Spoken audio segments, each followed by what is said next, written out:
Buongiorno a tutti, sono Alberto Canepari, cofondatore e partner di GCEP e benvenuti al nostro webinar sulla DGR 1644 2022, quindi sul nuovo bando del Fondo Sociale Europeo della Regione Veneto. GCEP è una società di consulenza che ha sede ad Asolo in Veneto e a Civitanova Marche nelle Marche. Ci consideriamo specialisti delle PMI, nel senso che operiamo da sempre, fin dal nostro esordio, con servizi di consulenza e formazione a favore delle piccole e medie imprese del territorio veneto e, come ho detto prima, non solo. E su quali tematiche siamo specializzati? Siamo specializzati su tematiche legate alla trasformazione snella in ambito produttivo, in ambito uffici, in ambito pianificazione della produzione, logistica, uffici tecnici. Siamo specializzati sulle tematiche legate allo sviluppo del business, quindi alla crescita delle PMI in Italia, ma e soprattutto anche all'estero. Siamo specializzati sulle tematiche legate alla sostenibilità e all'economia circolare. Inoltre siamo specializzati sui temi dei contributi a fondo perduto a favore delle PMI ed è di questo di cui parleremo, di un bando di cui parleremo oggi. E tra l'altro, oltre a essere un bando a fondo perduto per attività di formazione e consulenza, riguarda proprio le tematiche dell'economia circolare, della sostenibilità, della digitalizzazione in ambito sviluppo del business e digitalizzazione in ambito produttivo e logistico. Qui con me, come relatrici all'interno del nostro webinar, abbiamo Mara Fauro, che è la responsabile per GCEP della Business Unit Finanziamenti e Contributi a fondo perduto per le imprese, e Elena Caberlotto, che opera all'interno di questa area, e ringrazio anche loro della presenza. Che altro aggiungere? Lascio subito la parola a Mara per spiegare brevemente i connotati, le caratteristiche di questa DGR, e poi cercherò di inquadrare quali possono essere le tematiche formative e consulenziali che abbiamo individuato come prioritarie, interpretando e lavorando sulle direttive del bando stesso. A te la parola, Mara, e grazie mille. Grazie mille Alberto. Oggi, appunto, come anticipava Alberto, parleremo del nuovo bando della Regione Veneto. Direi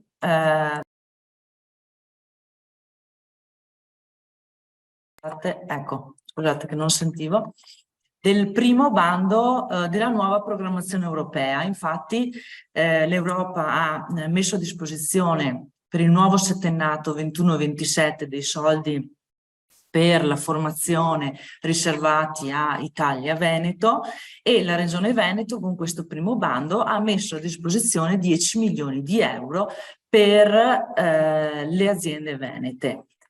Qual è l'obiettivo del bando?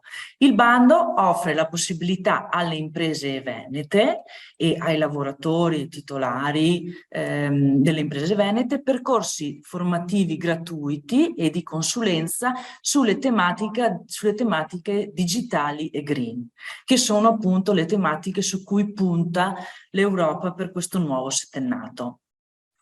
Chi sono i destinatari della formazione e della consulenza?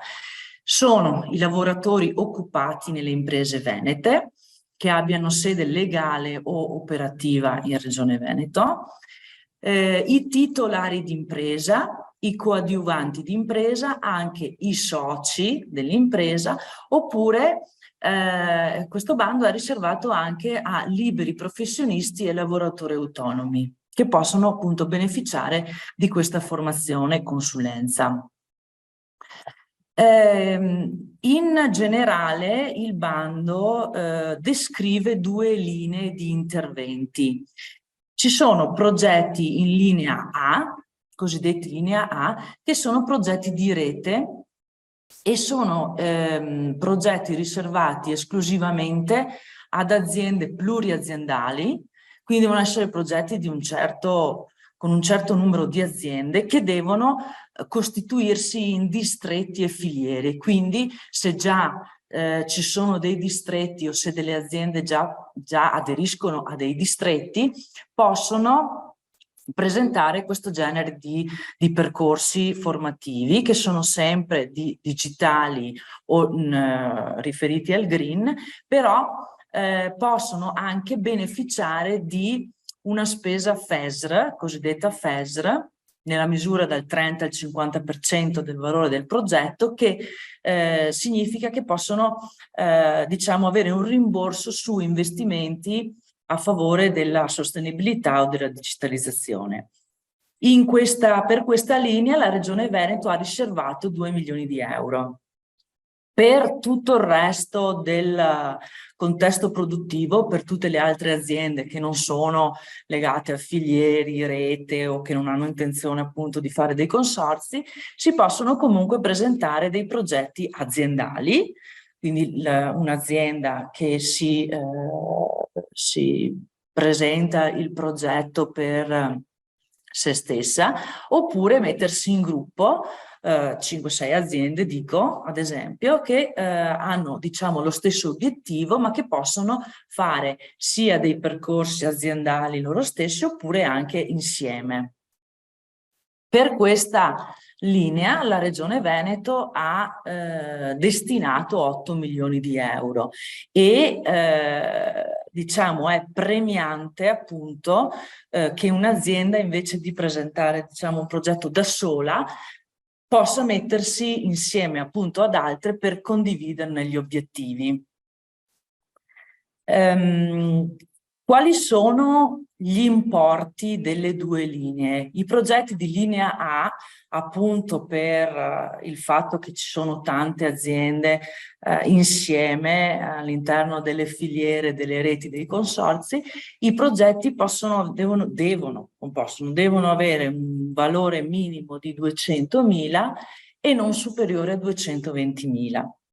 Per i progetti invece relativi alla linea B, quindi aziendali o pluriaziendali, devono avere un valore non inferiore a 20.000 e non superiore a 75.000.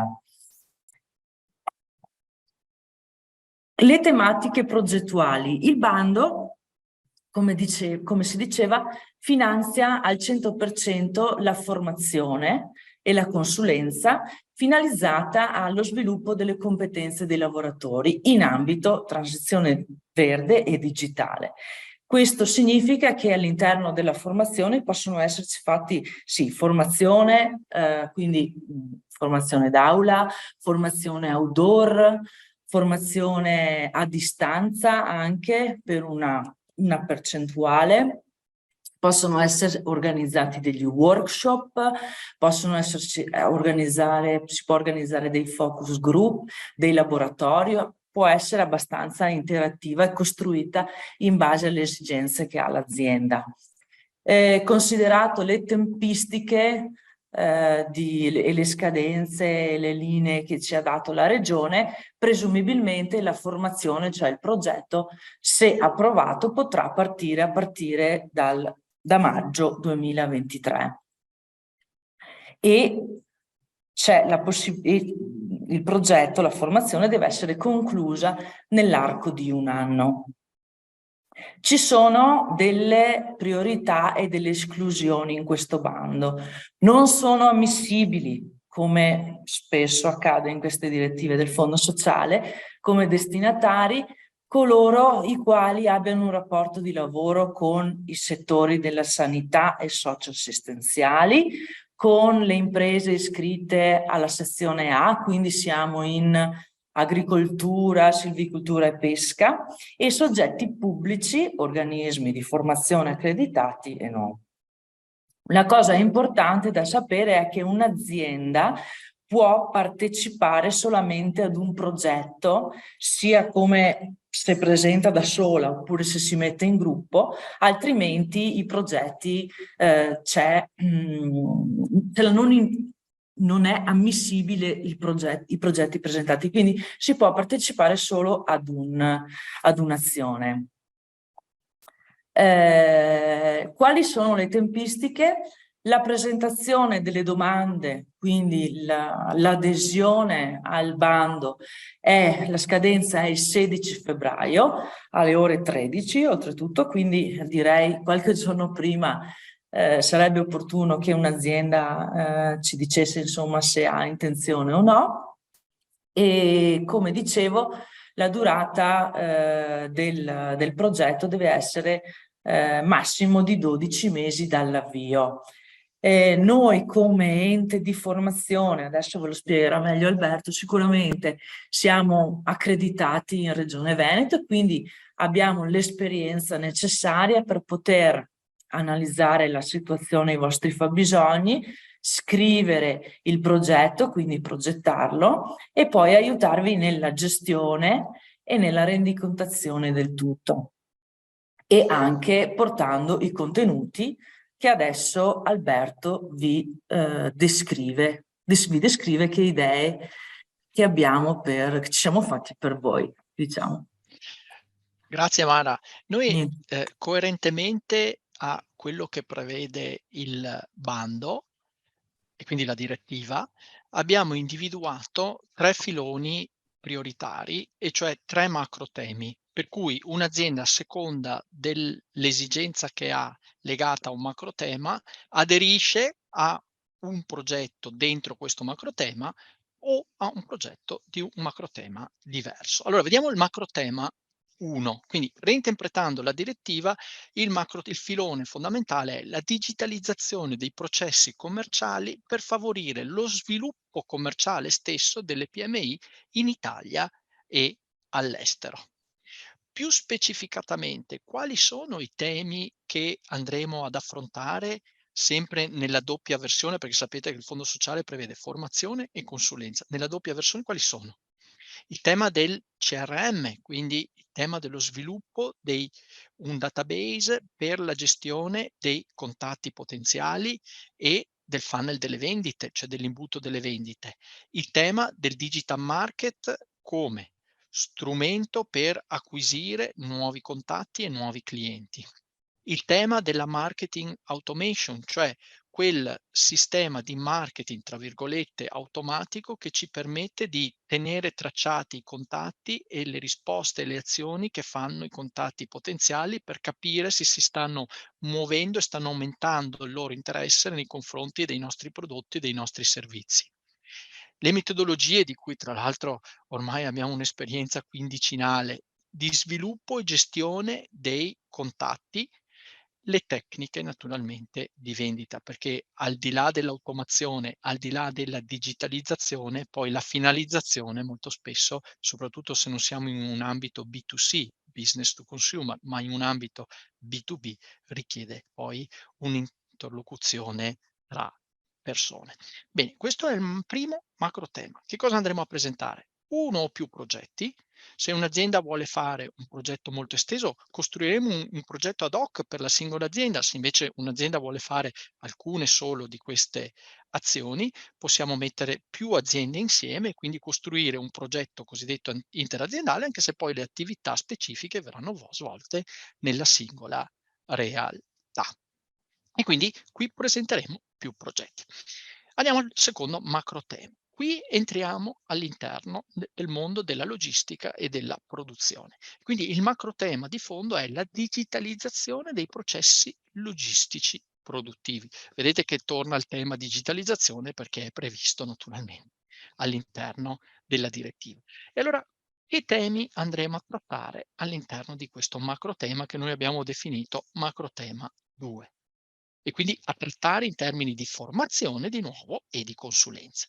Quindi i principali software e applicativi a disposizione del mondo delle operations e della supply chain, quindi quali sono le tipologie di applicativi, software, quali possono essere le finalità di questi software, quali possono essere i benefici, quali sono le criticità, e quindi qui affronteremo i temi di CRM, dei sistemi ERP, del MES, che progressivamente sta avendo sempre più diffusione all'interno anche del mondo delle PMI produttive, tema degli schedulatori, il tema dei portali verso i clienti e i fornitori per gestire prodotti a catalogo, ma non solo.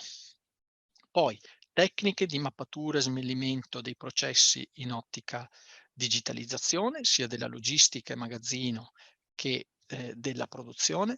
Questo perché per digitalizzare bisogna rendere snelli, bisogna semplificare i processi, altrimenti il processo di digitalizzazione poi diventa un incubo. Poi ancora, siccome il tema della digitalizzazione è un tema previsto dal PNRR, previsto dall'Unione Europea, previsto dal governo italiano, previsto dalla Regione Veneto, ormai tutti ci stiamo spostando e il fabbisogno di informatizzazione è sempre più ampio, noi pensiamo che la capacità da parte di un'impresa, delle persone che lavorano in un'impresa, di riuscire a capire la valenza di un software e di scegliere un software sia una capacità importante, quindi qui si parla di metodologie per la software selections, ma ancora la gestione di un progetto di implementazione di un nuovo applicativo non è una cosa semplice, perché di solito riguarda più uffici, più persone, enti terzi, più fornitori molto spesso. Ecco, ci vogliono delle tecniche di project management e metodologie appunto per implementare con successo un nuovo applicativo in azienda. Nonché un altro aspetto molto delicato secondo noi nel momento in cui si, ehm, pone l'accento sull'introduzione di un nuovo software in azienda e riuscire a costruire un modello efficace di ritorno dell'investimento. Se noi sentiamo in generale le opinioni sui nuovi software, di solito ci sono delle opinioni ovviamente contrastanti a seconda delle persone a cui lo chiediamo, ma difficilmente, ci sanno dire qual è stato il ritorno dell'investimento per aver implementato questo applicativo e questo software. Un'altra cosa molto importante, visto che ci sono molte agevolazioni, non tutte aperte contemporaneamente, fare un po' di chiarezza su quali possono essere le agevolazioni previste per favorire la digitalizzazione dell'impresa. Questo sia a livello di costi di acquisto del software, sia per quanto riguarda l'hardware, sia per quanto riguarda la parte di implementazione di giornate di consulenza.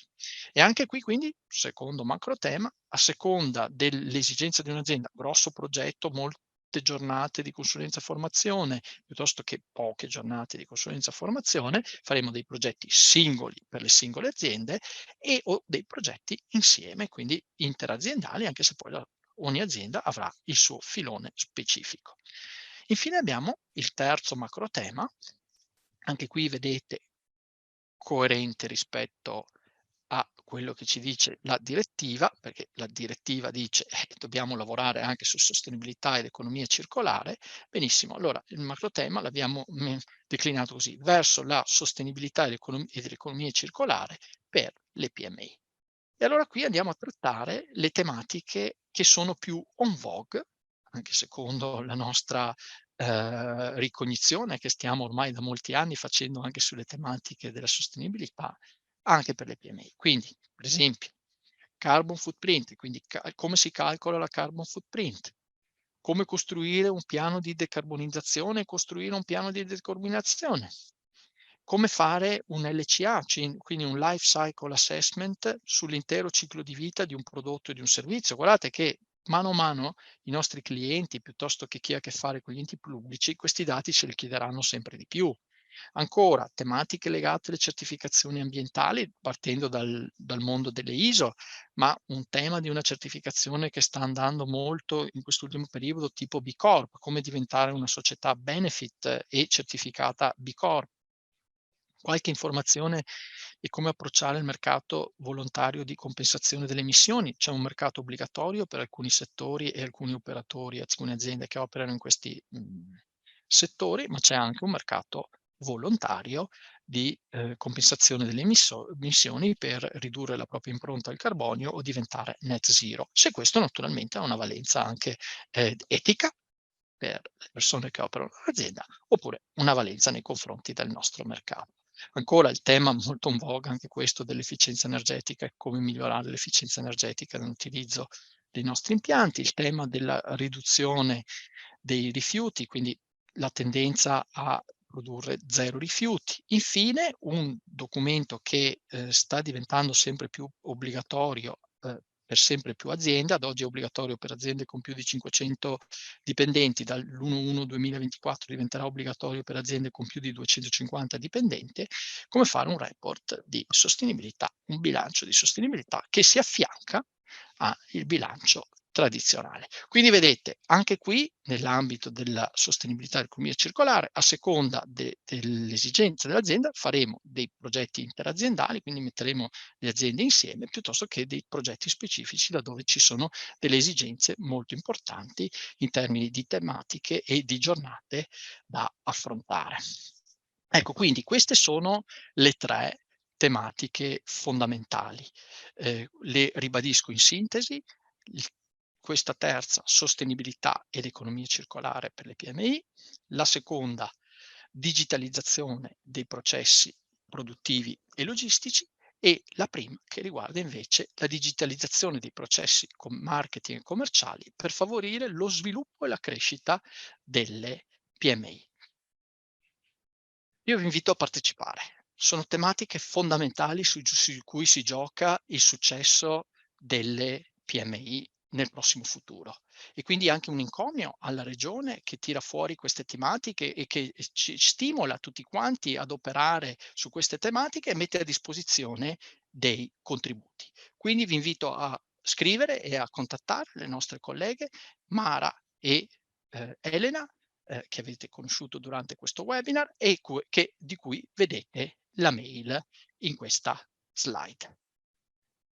Non mi resta che ringraziare tutti i partecipanti, i relatori, Cecilia Canciani, che è sempre puntuale come responsabile dell'organizzazione del nostro marketing e dei nostri eventi, e di ricordarvi tutti i webinar che noi organizziamo sulla tematica dei contributi e finanziamenti a fondo perduto, ma anche su tante altre tematiche. Per rimanere aggiornati sui webinar, naturalmente noi vi inviamo anche gli aggiornamenti via newsletter, ma potete sempre fare riferimento al nostro sito www.gianesincanepari.com. Un buon pranzo a tutti e un arrivederci, a presto.